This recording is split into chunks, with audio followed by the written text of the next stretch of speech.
May 3rd, 1983. This is Joe Todd, an interview with Lois Lindsey. I was born in 1904, 4.5 miles north of Carter, Oklahoma. I was raised on a farm. We had a livery stable in Kempton, Oklahoma. That's before Kempton moved to Carter. We used to have a town there, and we built a wooden schoolhouse on my daddy's farm. The railroad went through our place, and it cut off 5 acres, and there was a little white schoolhouse in that. And as I grew older, Daddy had that barn in Kempton, and he bought 5 acres of land. He bought 20 acres of land and then gave the school land 5 acres of it, and they built a big building on it. When exactly is your birthday? The 26th day of January. And there wasn't any churches around there, and we had school and the schoolhouse, and then on Sunday morning we had Sunday school, preaching. Afternoon we'd have singing, then we'd go back again at night, and on Wednesday night we'd always have prayer meeting. And it was a union church, every denomination. Each Sunday we had a different preacher that preached from a different church. And we had a lot of good singers there. Then, once a month, we would take in a singing convention over the territory around there. We'd have one at Bellevue, one at Prairie View, one at Indian Creek, go to Carter, Sayre, and Elk City to the singing conventions. We had them once a month.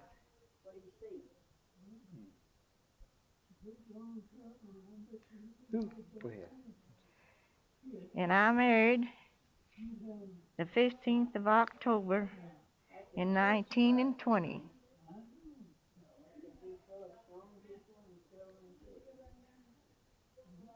My oldest son was born the 6th of March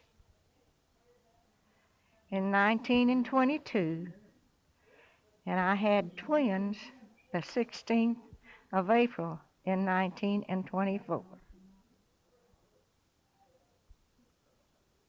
What's your husband's name? Well, my first husband's name's Wesley. We're separated. And my daddy had a hardware store in Carter. I worked in it some, helped him with it. Later on, he had a filling station.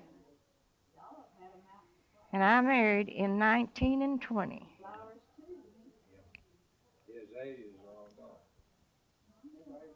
And I have 5 grandchildren, 2 boys, and 3 boys and 2 girls. No, it's 2 boys and 3 girls. And I lost my oldest granddaughter. Will be 3 years, the 12th of this coming June, with cancer. And she has a son. She has a daughter, Rhonda Kay McKinney, and a son, Greg McKinney. Rhonda Kay has a little boy that'll be 2 years old, October the 19th. And Greg had twins, 2 boys, born the 11th of April.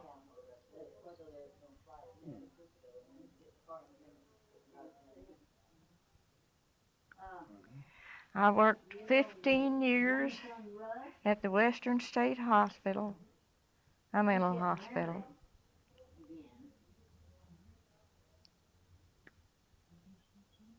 Where is it? Fort Supply, Oklahoma.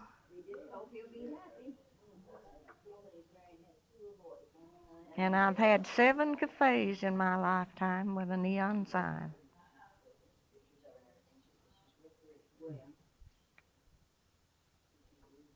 They're going down to wherever Sherry lives and get a paper.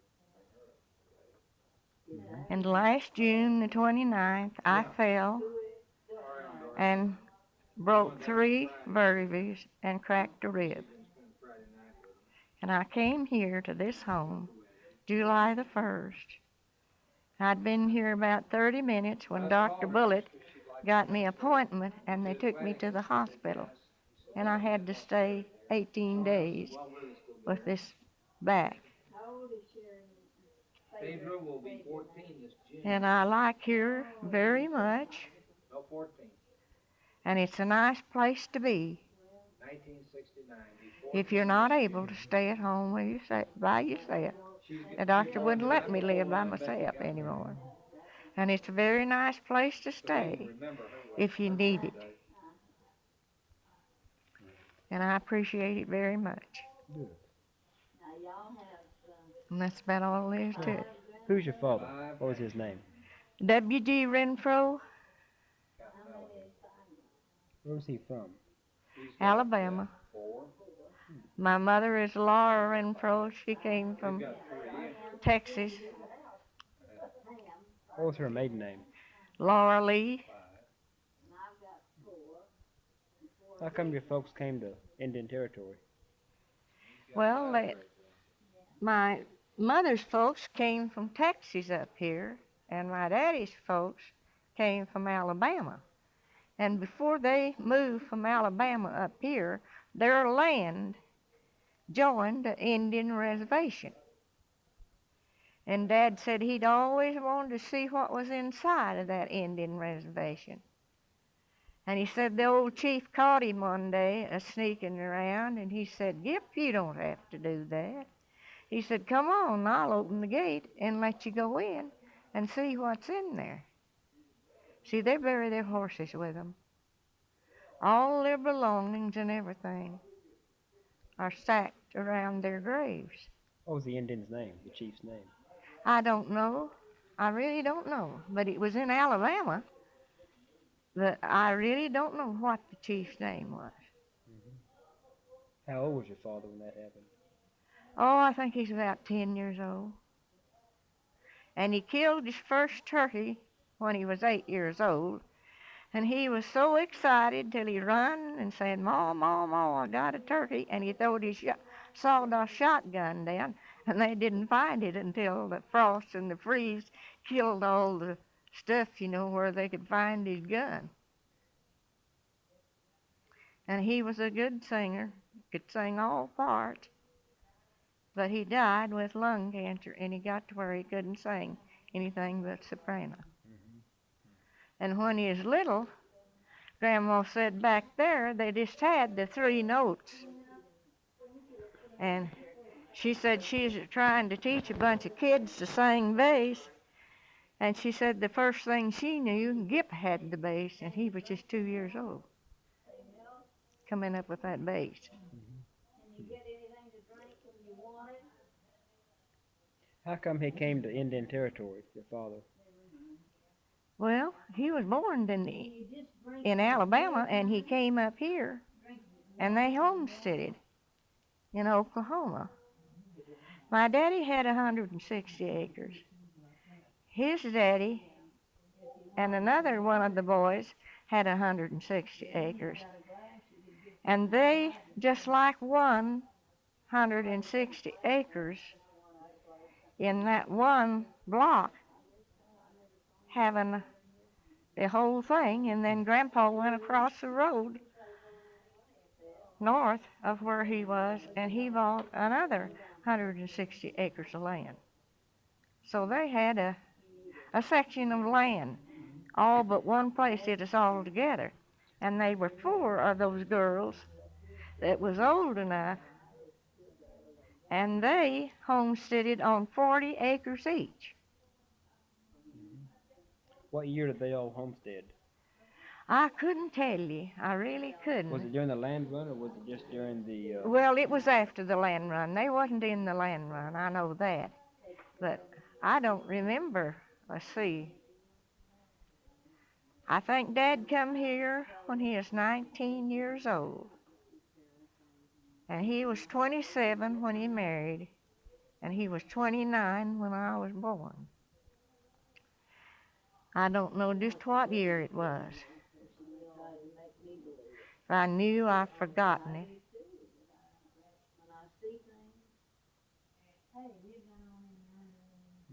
But I know when he first come, we had to take our cotton, our wheat, and everything, and drive to Cheyenne, Oklahoma, to have the cotton ginned and the wheat ground and the corn ground to make the flour and the meal. And we'd wait till we had 4 or 5 wagons full of cotton. Everybody would get 3 or 4 bales of cotton, and they'd maybe 2 drivers, and then they'd trail 2 behind. And it took 3 days to go to Cheyenne and do your shopping and come back. And we made about 3 trips a year to Cheyenne, Oklahoma. Did you go with them? Oh, yeah, I went with him a lot of times. What was the trip like to Cheyenne by wagon? Well, there's a lot of pretty scenery up there. And I love to travel. I just love horses. We had 22 horses in that livery stable that we had. And we hired those horses out. They went to Dallas, Fort Worth, Oklahoma City, just everywhere. Mm-hmm. And we had a brown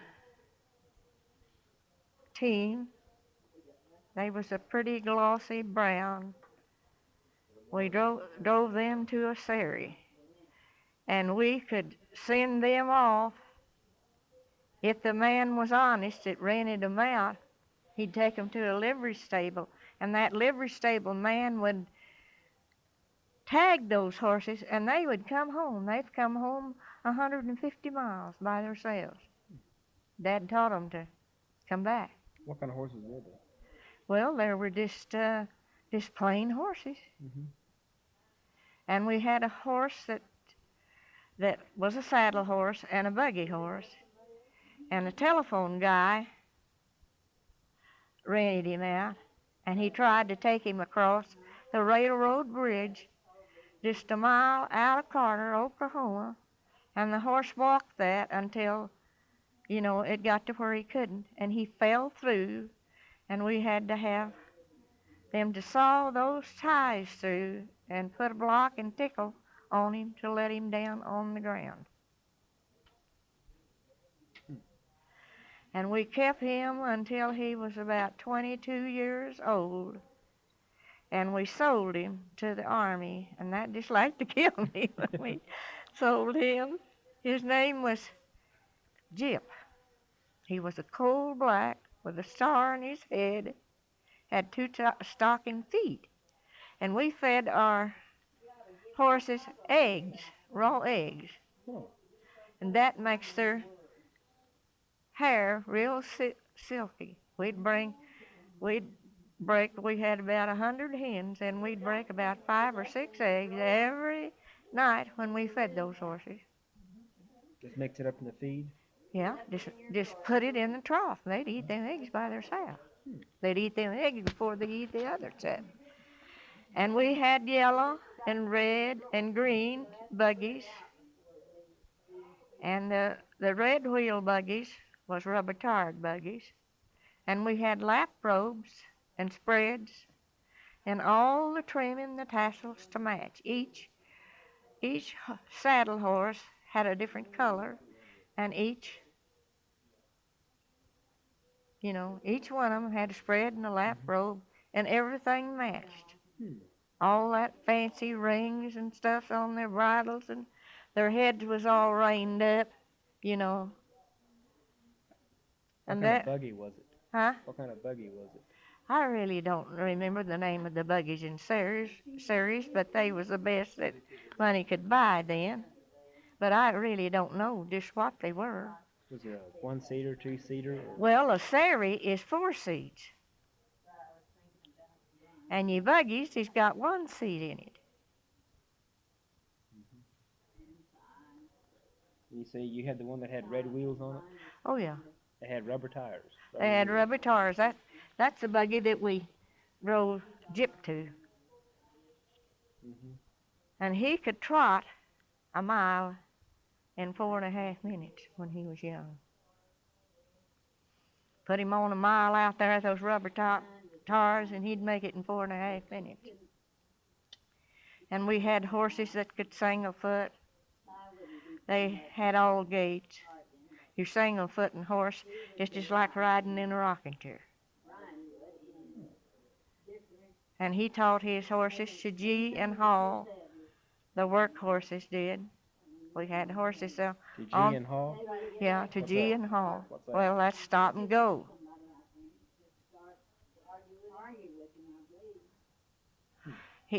We talked to our horses just like we talked to one another.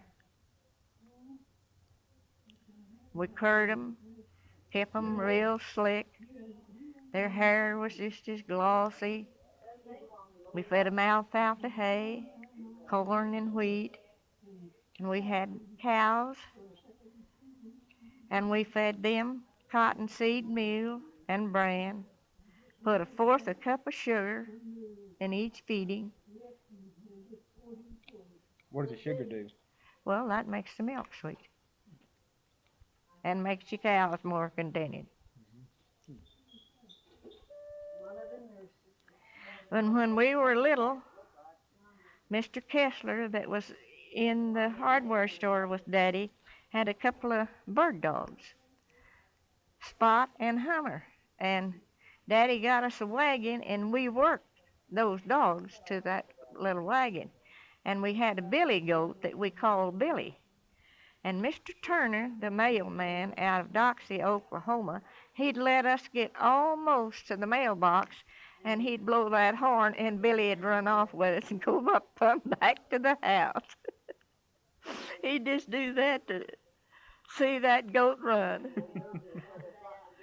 He was a good old guy. He was our postmaster out of Doxie out there for about 45 years. Mhm. And he was just like one of the family to us.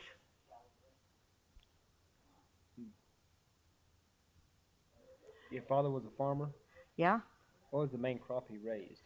Well, we raised wheat, cotton, corn, oats, barley, millet, and cane. You ever chop cotton? Oh yes, I've chopped a many one. How'd he chop it? Well, you take your hoe is just about that wide. About 8, 9 inches? Yeah, and you chop it out like that, you know. What, you thin it out? Yeah, you thin it. Then you cut your weeds out of it. And you've got to wait a day or two after you cut them weeds down before you go devil it or plow it. You know, give them time to die down. Mhm. I've drove 6 horses a many a time to a sulky plow, a 16-inch sulky plow. I've drilled wheat. Now, how do you drill wheat? Well, it's a wheat drill. It's a big old wheat drill that you pour your wheat in. And you get up there and drive those horses and drill that wheat. And every round you make, you get out and move your wheat, you know, and see that it's down in that drill. Oh, that's how you plant it? Yeah, that's how you plant it. Oh, That's okay. drilling is what is planting wheat. And we had our harrs that you worked in the field with. We had go devils. Now, what's a go devil? Well, a go devil is a two. It's got a slide on it, and you take one row at a time. See, it slides down over your row, and it's got blades on it that cuts the weeds. And you don't want to go devil or plow too close to your cotton or feed, or you will damage the roots. And then that land was kindly sandy out there, and spots and red spots in it. And the wind would get high. You'd have to take the har and circle there was spots in it that would blow, and it just cooked your cotton. Well, whenever that sand started blowing, whether my husband was home or not, I'd take the kids over to his mother, and she'd watch them kids, and I'd get out there and streak that cotton to keep it from blowing out. Now, how do you streak cotton? Well, see, cotton, you have sandy places in the field, and when you see one of them going, well, you go up and down, then you go across, and just go across to start with, and then you keep a plow until you get every row plowed, and you can keep it from, that's what you call streaking cotton, when the wind blows,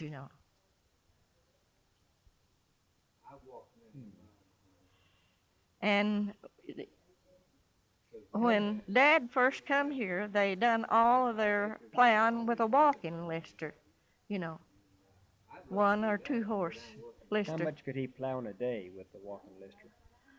I think about 1.5 acres or 2 acres, something like that. How much cotton could you pick in a day? Well, I never was very strong in my life. I had typhoid fever when I was 10, and Dad wouldn't let me pull over 20 pounds at a time, and they'd weigh it for me. But I never did make a very good cotton picker.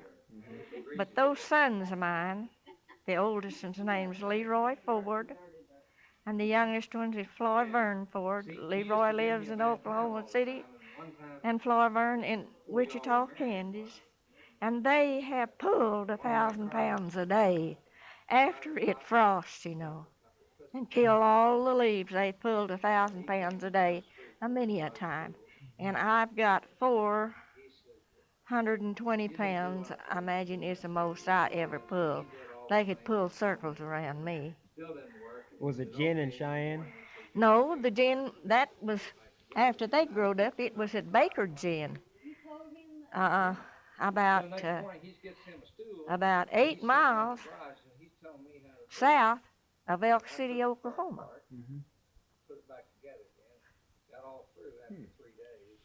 Who ran that gin? I really don't know. I think his name was Mr. Lord. I think he's the one that owned that gin. And my sister-in-law, she was about 5 or 6 years old, and she went up there with him one time, and he had a thrashing machine. And they went up there to see when he could thrash their wheat, And Gwelda come back, and she said to me, she said, "Lois, you know what?" I said, "No, honey, I don't know what." She said, "I met a real lord today." See, his name was Lord, and she thought she'd really met the Lord. And when she was a little kid, why, the teachers was asking them about the rivers, where they were, and if they knew of any rivers, and how long they was. She said, "Well, there's a river that's called Red River, starts over at Sayre, and it runs way down to Cecil's farm. Was about 20 miles, And to her, that was a long river, when she's little. Whenever you went to Cheyenne, it took 3 days. Where'd you spend the night? We spent the night in the wagon yard. Now, what's a wagon yard? Well, the wagon yard is a place, you have a room that you can sleep in, and they put up your horses and feed them, and you pay for it just like you'd pay for parking your car and living in a hotel. How much did it cost to stay in a wagon yard? I think $1.50 a night. That for everyone? No, yeah. See, there'd be families go. There'd be 2 in most of the families, and every one of us would get a room, I'd go with Dad, we'd get a room, and sometimes the other men would double up. But we always had a room and had 2 beds in it, 2 twin beds. What did the room in that wagon yard look like? How big was the room? Well, there's about 12 by 14, or maybe some of them 14 by 16 or 16 feet square. They were nice sized rooms. and they had a bed in it and a stove. You could cook and eat in there. And we bought all of our clothing and all of our material. Back then, it was called brown domestic. And now it's white. And that brown domestic, you could wash it a time or two and it'd get just as white as snow. And when Dad he bought 100 yards of stuff. I went and got 2 of them and I put them And we'd kill our hogs and salt them down first. And then after they'd cured in that salt, we'd take them out and wrap them in that cheesecloth. He'd buy 100 yards of that cheesecloth, and we'd wrap those hams in that cheesecloth, and then he would cure them in a smokehouse. And you used to could kill a beef when it got cold and hang it up in the tree. But you couldn't do that now. We had a platform up there that was big enough for him to walk on, and we had a ladder to climb up on. And when that beef dries out, then you cut inside of it. It'll have a coat about a half an inch thick. And when it dries out, it just sears over. And you very seldom ever had any insects or things that would crawl in it and ruin it, you know. And you just crawl up on that ladder, and we kept a wagon sheet around it of a night. But that was raised up in the daytime, and the air got to it. And we had a good shepherd dog that'd fight for that stuff. She wouldn't let nobody touch it. She'd protect that stuff. And we always killed a hog for every member of the family and one for the comers and goers. And you won't run out of meat if you'll do that. And if you do run out before the season comes in, there'll be 5 or 6 people, and they'll kill one hog, and they'll divide it up. Then if you run out of beef, they'll kill one beef and divide it up, and you've got to eat it and cook it up. You have to cook it, you know, or you'll lose it. But they'd kill it when, you know, it was in the early spring if they needed to. And you canned all your stuff. You made your soap out of the cracklings of the hog, put lye in it, and that made soap. And they made their own hand lotion out of glycerin and rose water. Their hand lotion is made of glycerin. Where they get the glycerin? Well, they buy it at the drugstore, and the rose water too, and they mix that. And that makes a beautiful skin care, and you'll have a beautiful complexion. God give you this stuff, and you don't need all that fixtures. When you put all that on it, and then you rub it all off, you don't even look like the same person. But when you don't wear all of that stuff, I've never put anything on my hair in my life. I've just let it go. It's what God gave me, this color of my hair. What time of year did you butcher the hogs? Well, we'd start as quick as the first hard freeze come. And back there, our winters were a lot more severe than they are now. Our winters, as that old equator turns around, it changes our seasons. Now, when I was a kid, we'd have snow, and they'd drift and be 15 feet high. You know, you could just drive right over. We had a hog bar and then 3 bob bars on top of that, and we could just go right over that with a sleigh with our horses. And then when that stuff would get to melting, Dad would tell us we better not climb them snowbanks any longer, and I've climbed a many one of them and fell in. And boy, it's sure hard to dig out of a snowbank.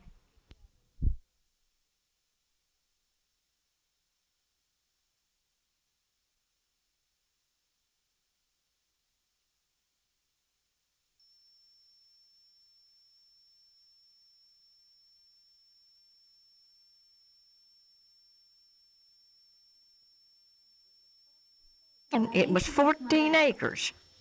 Pond? Yeah, a 14? 14-acre pond. The government built it on my brother-in-law's place.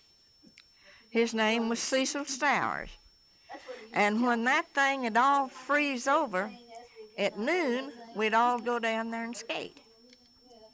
So one day, Daddy told me, now he said, Lois, you better not go skating today. Well, me and Willie Woods would skate together, and we'd get out there and just dance on that, that ice. Cut the figure 8 and do all that stuff on that ice. Well, we went down there one day, and he told me before I went to school, he said, Lois, don't go to that pond today. He said, it's going to warm up enough that you'll break through. Well, Willie, he throwed a rock on it. It didn't break. Some of the other boys throwed a big rock on it. And me and him got out there, and the second circle we made of that figure 8, we went down. And we was just a fighting and clawing, to get out. And of course, when we'd try to get out, the ice had covered down more. And they had horses there with the saddle and the lariat ropes. And they throwed them to us, and we had to tie a hard knot, not a slip knot in it. If you'd tied a slip knot, it cut your breath off and killed you. But you had to tie a hard knot, something that wouldn't slip. And they pulled us out of that ice. And then the kids that had horses with saddle blankets on it, they took their saddle blankets off and put them around me and him, and they rode up there with us barebacked, left their saddles over the pond. Dad, he looked up and seen us coming. Willie said, boy, I bet he'll whip us. Said he'll probably whip me too, and I need it. I said, no, he won't whip either one of us. And when we got up there, he said, Mr. Renfro, said, I just need the tar beat out of me. He said, Lois didn't want to go. Said, I called her a sissy and I dared her out there and said, like she lost her life. Well, Dad said, I bet you any amount of money you crazy kid won't never try that again. That's all he said. He said, get to the house and take a bath and put you on some dry clothes before you take pneumonia. And Willie said, well, I think we've got enough of blankets on her that she's not chilled through. He said, I know you have. And that's all there was to it. And Dad was a very understanding daddy. I could talk to him about anything. And he'd listen to what I had to say. Then I asked him what he thought about it. He'd tell me whether he thought I was right or wrong. And he was a very understanding daddy. And when I was little, up until I was 12 years old, to me he was a god, but he wasn't. He's just a man like any other man. But to me, he was perfect. But he wasn't. He had faults, just like everybody did. And he was a good singer. He'd go to church and Sunday school, go off to camp meetings, be gone for 2 weeks. And then, when he was 50 years old, he was up there singing. He come by and throwed me his songbook and took off. And he headed for the spring in the branch down on our place. And when the preacher, he was a Nazarene preacher, he said to me, he said, Lois, where did Gip go? I said, oh, he's down there. And he said, well, you know where he's at? And I said, yeah. Well, he just took off on a dead run. And he come back in about an hour, and he said, your daddy's saved. And he got up that night and said, well, he'd made a good hand for the devil, and he hoped to make a lot of better ones for the Lord. Mm-hmm. And his favorite song was When My Soul is Resting in the Promised Land Above, I'll Be Satisfied. And In the Garden was another one of his favorite songs.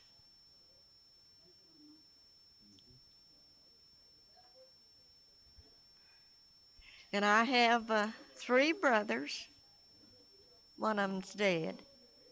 And I have 2 sisters and myself. Mm-hmm. My youngest brother lives at Haskell, Texas. My oldest brother lives at Carter, Oklahoma. And my baby sister lives at Carter. And my oldest sister lives in Elk City. Lloyd's the farthest away. We're all close together. It don't take long to drive from Carter to Haskell. You can make it in about 2.5 hours. And when he was 65 years old, he didn't have good circulation in his feet. And he noticed it on his right toe. It turned dark. Well, he went to the doctor, and they took his toe off. You know, he didn't have good circulation. Then it got so bad that they took his leg off down here. That didn't work. They cut it up here just as close as they could get it, you know. And he had 3 wooden legs made before he got one that he could walk on. And he's 6 years younger than I am, and I'm 79. And I'm 3 years older than my oldest brother. I'm 14 years older than my oldest sister, and I'm 16 years older than my baby sister. And when Daddy went to get the doctor, they didn't make it back, and I had to deliver Olita. And when they came in, I had it all done, had the navel cord tied and everything. I was fixing to cut it. And when I looked up and seen Dr. Denby, I hollered, "Oh, thank God," and fainted. How old were you? I was 16.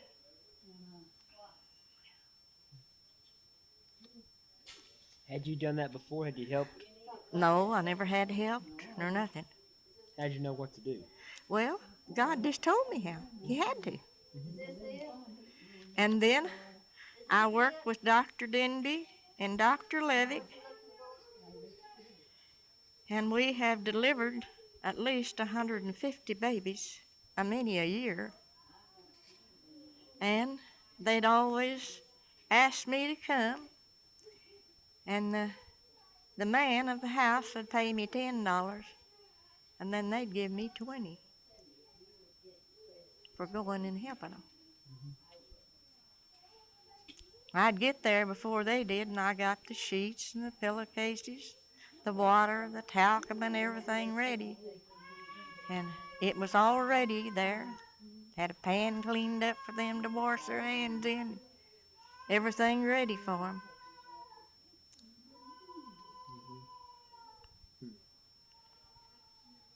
And you'd rub lard on the children's head back then. Rub a lot on it to be sure you got all that scale off of it. Just give it a good soaking with lard. That removes all the scale. Yeah, Lard does. yeah, that does. How come you had to get the scale off? Well, then you just keep them mashing it into their heads, and they just look real awful. But you keep a rubbing it and keep a rubbing it, and if you'll do a good job of it, then you can take a soft towel and wipe that all off. And don't wipe too hard, because that place in the baby's head at the top, you know, there's real soft. And then when you get that done, we didn't have a talcum powder in those days. We had starch. And starch is better than any talcum powder. For a child, when it has a running off and gets all red, starch is still better than talcum powder. And they burnt flour for children when they were little and used it on them, you know.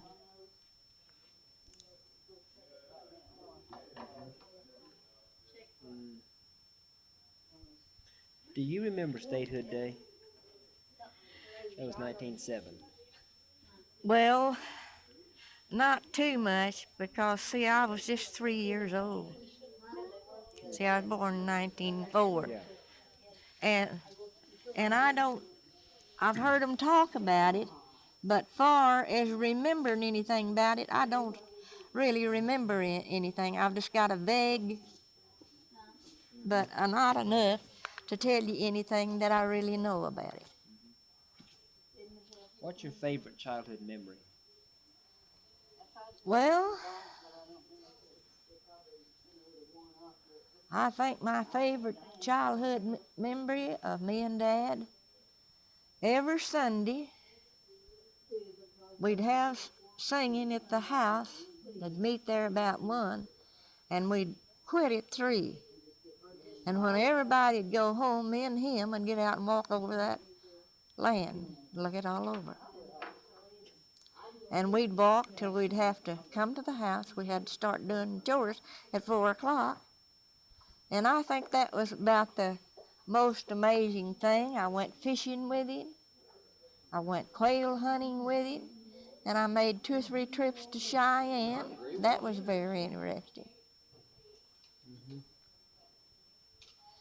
What kind of chores did you do as a child? Well, we had cows. I milked cows. I gathered eggs. We fed the chickens. We had 250 white leghorn hens. And Daddy told me and Bill, that's my oldest brother, that we could have all the egg money if we'd feed them and take care of them, but we had to buy the feed for the chickens. And we'd take them eggs to town, and after we bought feed for the chickens, me and Bill split that money. How much would you get? Oh, we'd have $1, sometimes more a piece, after we fed the chickens, you know. And of course, we used all the eggs out of it and everything. And he paid us 50 cents a day every day we hoed cotton. And then we saved that money and would buy our clothes as far as it would go. And then when that run out, he'd finish it up. And we bought our coal in July when we took the wheat to Cheyenne. We'd bring back a load of coal. Where'd the coal come from? Where was it shipped in from? It's from McAllister. In McAllister, Oklahoma. There's a lot of coal down there, and it comes from McAllister, Oklahoma. And we'd buy the small nut coal for the cook stove, and then we'd get the big chunks for the great big old. We had a great big old stove that had a lid at the top. It was called the Morning Glow, and you could put 50 pounds of coal down in that, and Dad would put that in after he got the fire started. And when we built a fire in that heater, when he started getting cold, that fire didn't go out until it was time to let it go out in the summertime. He'd get up at 12 o'clock and stir it up, you know, and turn the damper just where it would just keep it warm in there. And Bill and I, we were getting up and cooking breakfast when I was 11 years old. We'd get up and we'd slice our ham, and our Dad would slice the ham of a night, and we'd put it in a skillet, put it on the back of the stove, our sausage, and that stove had a reservoir on it that held 30 gallons of water.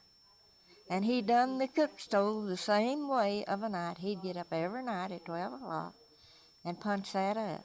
And that water stayed hot all the time. And we didn't have no bathtubs. We just had to take a bath in a tub. And in the summertime, you can fill those tubs up about like you want them to take your bath and set it out in the sunshine. And it's warm enough to take a bath when you get in from the field, you know. But in the wintertime, we'd have all that water in that reservoir, and we'd take about a 1.5 gallon bucket full of that and put it in with our water, and it'd make it warm enough to take your baths. Each one of us had a tub. So you had your own tub? Yeah, each one of us had our own tubs. And see, I'm so much older than those 2 sisters of mine. Mother and Daddy had 2 sets of children, me and Bill and Lloyd. Then 14 years later, Doris came along, and then 16 years younger than me, Olita came. See, they had 2 families, you might say. I think that's all I know. Yeah. Well, I want to thank you. It's been interesting. I've enjoyed this. Well, I have too. Yeah. Mm-hmm. Oh, what did you do in the Depression, 1930s? How'd you survive that? Well, you had to watch your P's and Q's, and they had a WPA, and the men worked on that. And when they, back there, when all, they had so many cattle, you know, and they were killing them, why, you could go out and they'd kill you a beef and they'd give it to you.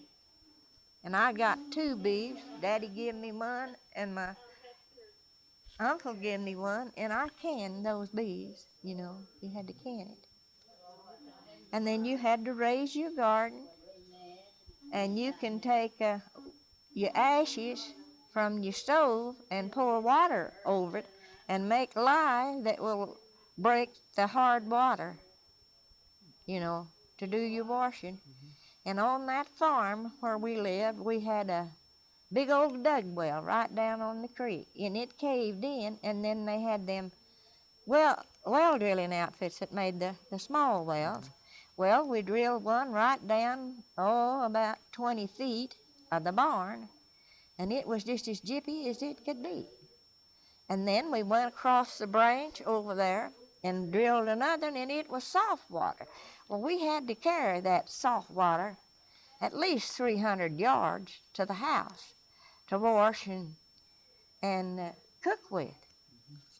And then after Mother and Daddy died, and Daddy sold, or Mother sold that house to Harvey's sister, Harvey Breeze's sister, and her husband's name was Vern Johnson. They found soft water 2 feet from the back door. After all those years, and old Lita told me, I went down there and she said, Lois, I'm so mad I could bite a 10-penny nail in two. I said, what in the world are you so upset about? She said, they've just brought in a well over there at Rose's. It's just as soft as rainwater, and look at all the years we carried that water. She was so mad to think. And it was in 2 feet of the kitchen door. I said, well, I'm not going to get mad about it. And she said, you're just laughing at me, and I'm just about to die. But I thought that was quite funny, you know. Yep, all those years. All those years that we had to carry the water. And one thing I remember about it, why, old Lita was carrying a half a gallon, and Doris was carrying a gallon bucket of water back. And they got into it, and old Lita got mad and hit Doris in the head and cut her head with that bucket when they were little. And another thing, why, Doris, we had those heifers were young, and Dad would put the kickers on them, you know, to milk them.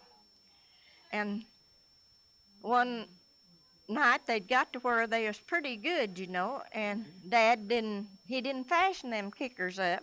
And that old cow kicked Doris and just knocked her over and spilt milk all over. And she come to the house just a crying, said, Sissy, can you go down there and help Daddy? And I said, what in the world happened to you? Said, going to that milking gap's just like going to war. That old cow kicked her backwards and spilled that big bucket of milk on her. Oh, what kind of WPA projects do the men work on? Well, they planted trees. You know, you see these strips of trees. That's about 30 feet wide, cedars and things around. There's a lot of them in different... Kind of like shelter belts? Yeah, shelter belt is what it was called. And then they built the stadium in Elk City, Oklahoma, the ballpark, and the rodeo grounds. They built that. That's built out of native rock. Did you do any work for WPA? Huh? Did you do any work for WPA? No, my husband did. Yeah. But I didn't. I cleaned house for people, quilted quilts. Yeah. What about World War II? You do any work for the war effort?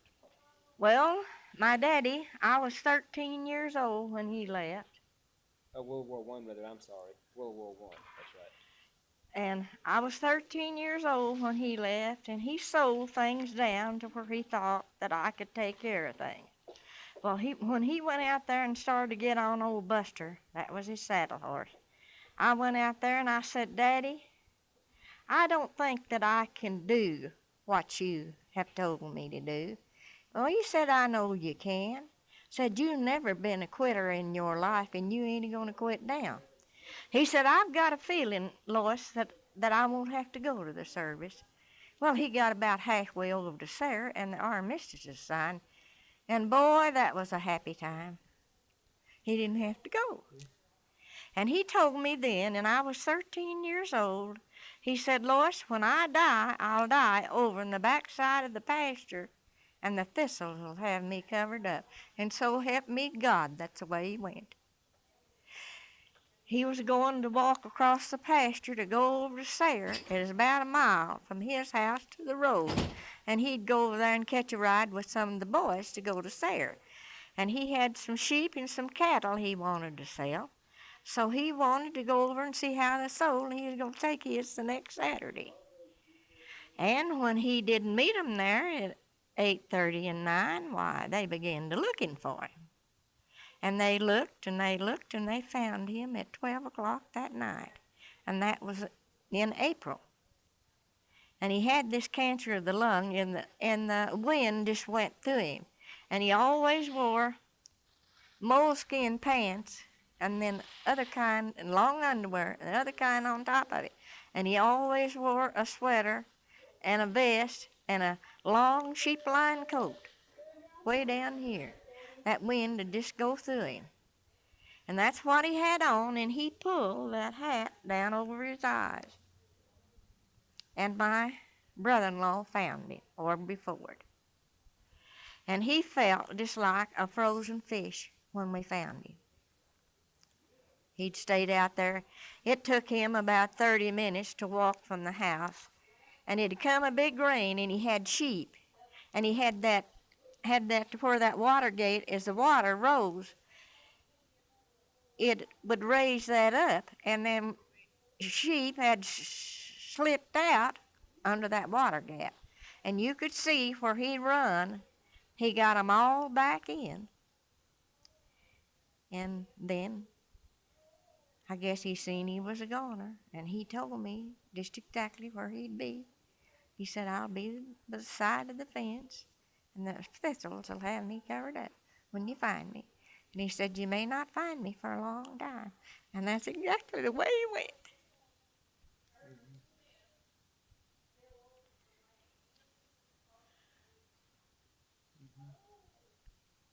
Well, I think we have a good interview. Yeah, I think we have too. Yeah, thank you. And thank you. 2003.5. And I think that is about the happiest time I ever remember. That's when I got a notice that they'd be home for Christmas. Yeah. Where'd they serve? Well, the oldest one was in the Coast Guard. I mean, the youngest one was in the Coast Guard. Mm-hmm. And he went to Baltimore, Maryland. Yeah. And the oldest boy went to Norman, Oklahoma. And he went to San Francisco and then to the Hawaiians. And Flaverne was just as far north as he could go, and Leroy was just as far the other way to the ocean. Yeah. And Flaverne, his PF-21 cutter, Coast Guard cutter, was lost for 36 hours. And he said he had about 5 gallons of drinking water and not even any water in the toilet stools and not even enough water left to wash out a pair of socks. And he said when the wind stopped down, they was in a quarter of a mile of the dock. See, it ruined all of their equipment, you know. And that was a trying time. Was that during the Second World War? Yeah. Yeah. Mm-hmm. Mm-hmm.